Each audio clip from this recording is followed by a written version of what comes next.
네, 시간 표현부터 설명 또 들어가겠습니다. 자, 시간 표현 들어가기 전에 시간 표현부터 보는 친구들도 있기 때문에 필요한 문법 요소 한 번만 더 정리하겠습니다. 자, 우리가 동사나 또는 형용사에서 동사나 형용사가 활용할 때 어간과 그 다음에 어미로 나눈다. 그런데 이 어미는 다시 선, 어말, 어미와 어말, 어미로 나눈다. 자, 어말, 어미는 다시 문장의 마지막에서는 종결 어미. 그 다음에 문장의 중간에 문장이 두 개가 연결되면 연결 어미. 그 다음에 동사나 형용사지만 다른 문장 성분으로 쓰일 때 전성 어미라고 합니다. 그리고 선어말 어미 같은 경우는 두 가지 기능만 하죠. 시제를 나타내거나 또는 높임을 나타냅니다. 그 중에서 시제는 과거, 현재, 미래 모두 표현할 수 있지만 높임은 주체 높임에서 시만 쓸 수 있습니다. 자, 전성어미는 명사, 관형사, 부사 이렇게 나눌 수 있어요. 자, 활용하는 거 한번 볼게요. 자, 예를 들어서 밥을 먹다 라고 하면 어간이 되고 어말어미, 그 중에서도 종결어미가 되겠죠. 그런데 여기에 선어말어미가 끼어든다 라고 하면 시제를 나타내는 어시나 또는 는이나 get 같은 친구들이 올 수 있어요. 그 다음에 전성어미라는 건 이렇게 문장의 마지막에 동사나 형용사가 쓰이는 게 아니라 중간에 나는 밥을 먹는 중이었어 라고 할 때, 자, 마치 뒤에 오는 의존 명사를 수식하는 관형어처럼 쓰이기 때문에 관형사형 전성어미라고 합니다. 전성어미가 중요한 이유는 자, 전성어미와 그 다음에 선어말 어미가 시제를 나타낼 수 있기 때문에 그렇습니다. 그래서 문제에서 선어말 어미가 시제를 나타내고 있는지 또 전성어미가 시제를 나타내고 있는지를 반드시 물어봅니다. 자, 여기까지 잘 정리하시고 그 다음에 이어서 설명하겠습니다. 네, 그럼 시제 표현 한번 들어가 볼까요? 일단은 과거 시제에 선어말 어미와 관형사형 어미가 있고 그 다음에 시간 부사어, 그러니까 시간을 나타내는 어휘들이 들어갈 수 있습니다. 선어말 어미는 아시나, 어시나, 더, 그러니까 경험을 나타내는 표현이라고 하죠. 더는 이런 선어말 어미가 있을 수 있고 선어말 어미는 어간과 어미 사이에 들어갑니다. 관형사형 어미는 만난 사람, 졸업하던 해. 자, 이렇게 뒤에 오는 명사를 수식할 때 만난 과거, 졸업하던 과거죠. 자, 던을 쓰거나 아니면 이렇게 니은을 쓸 수 있습니다. 그 다음에 시간 부사어를 활용할 수 있죠. 그 다음 현재 시제로 가면 자, 관형사형에서는 얘가 딱히 동사와 형용사를 구별해서 이야기하지 않죠. 그러니까 만나다 동사인데 만난 이러면 과거가 되고 그 다음에 형용사로 이야기하면 형용사에 과거를 쓰고 싶다 그러면 얘처럼 이렇게 니은을 한번 써볼게요. 예쁜 꽃 이렇게 해봅시다. 만난 사람 이렇게 해봅시다. 자, 이 친구는 형용사, 이 친구는 동사잖아요. 여기에 똑같이 어간에 니은을 썼는데 동사는 이게 과거가 되고 형용사는 얘가 현재가 됩니다. 그래서 동사일 때 만나는 과거인데 형용사일 때 예쁘는 현재가 되는 바로 관형사형 어미 이 친구에 대한 얘기예요. 그래서 얘가 이렇게 가면 형용사일 때는 현재 시제에 이것을 사용한다 라고 나오는 겁니다.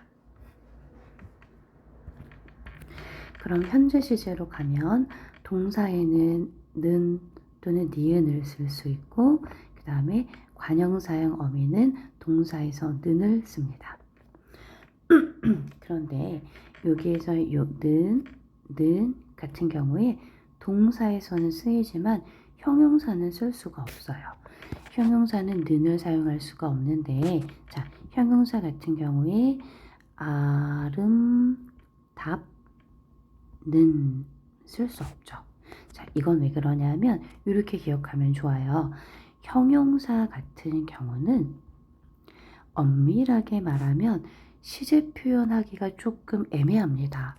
이거는 상태나 성질이기 때문에 상태나 성질은 이미 결정되어 있는 것이지 이것을 바꾸거나 의도적으로 하기가 어렵죠.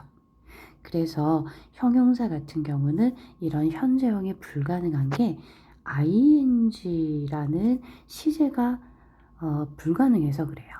동사는 동작이 먹는다 해서 지금 하고 있어 라는 게 가능하지만 예쁜다, 아름답는다 이렇게 쓸 수가 없는 거예요.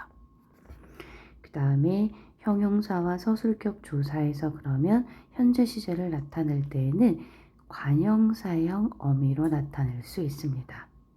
그러면 형용사나 서술격 조사는 현재를 나타내는 선어말 어미가 없다 이렇게 되겠죠. 현재를 나타내는 선어말 어미가 없다.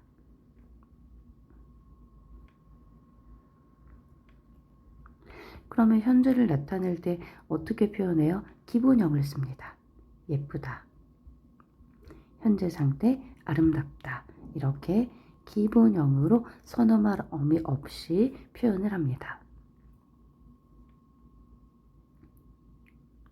이렇게 정리된 상태로 나와 있을 때에도 문제를 푸는데 헷갈리지 않아야 돼요. 그 다음에 시간 부사어를 사용할 수 있다. 이제 미래 시제는 선어말 어미 get을 쓰거나 또는 뭐뭐하리 역시 선어말 어미가 됩니다. 그래서 뭐뭐하리라 할 때 리도 선어말 어미 미래 시제를 나타내는 선어말 어미구나. 그 다음에 관형사형 어미로다가 리을을 쓸 수 있어요. 입을 이렇게. 그 다음에 관형사형 어미에서 리을과 의준 명사 것을 결합해서 이렇게도 미래 시제를 나타냅니다. 물건을 받을 수 있을 것입니다. 자, 문제 풀다가 이거 질문하는 친구들이 있었는데요. 의존 명사가 시제를 나타내는 건 아니잖아요. 맞아요. 그런데 의존 명사가 시제를 나타낸다는 의미가 아니라 미래 시제에는 관형사형 어미 리을만 사용하는 게 아니고 입을 옷을 사야지 말고 입을 것을 사야지 라고 표현할 수 있다. 이 것이 관형사형 미래 시제에서 두루 쓰인다는 의미로 리을과 것의 결합이라고 이야기합니다. 시간 부사어를 사용해서도 미래 시제 나타낼 수 있죠.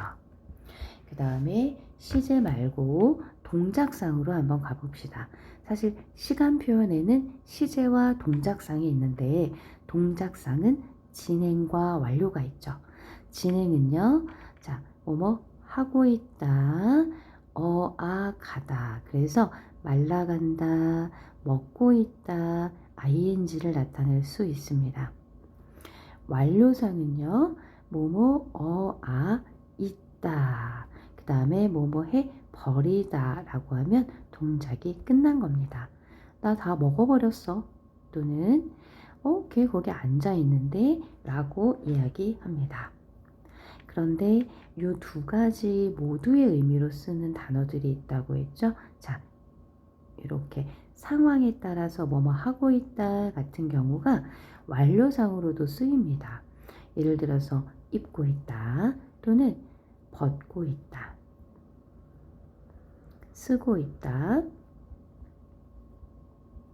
메고 있다 이런 친구들 착장에 관련된 단어들이 주로 중의성을 띱니다. 오늘 모자 벗고 있네 라고 하면 ing가 아니라 동작이 끝난 상태, 모자를 벗은 상태를 뜻하는 거겠죠. 자, 요 왼쪽에 나와 있는 이런 날개 정보들을 꼼꼼하게 읽어보셔야 합니다. 자, get 같은 경우에 미래뿐만 아니라 의지나 가능성을 나타내는 의미로 쓸 수 있다. 이 예문을 보면 오겠네 하면 미래이면서 추측의 의미, 지금 끝났겠죠 라고 하면 현재지만 추측의 의미, 어제 굉장히 좋았겠네 추측의 의미, 그런데 과거 시제에 해당하죠. 하겠습니다 의지를 나타내고 여기서는 미래 시제의 의미도 있죠. 그 정도는 나도 하겠네, 이거는 가능성의 의미. 절대 시제와 상대 시제는 각 학교에서 수업을 진행했는지에 따라서 설명을 진행할게요. 그러면 일단 여기 시간 표현에서 끊고 그 다음에 피동사동으로 갑시다.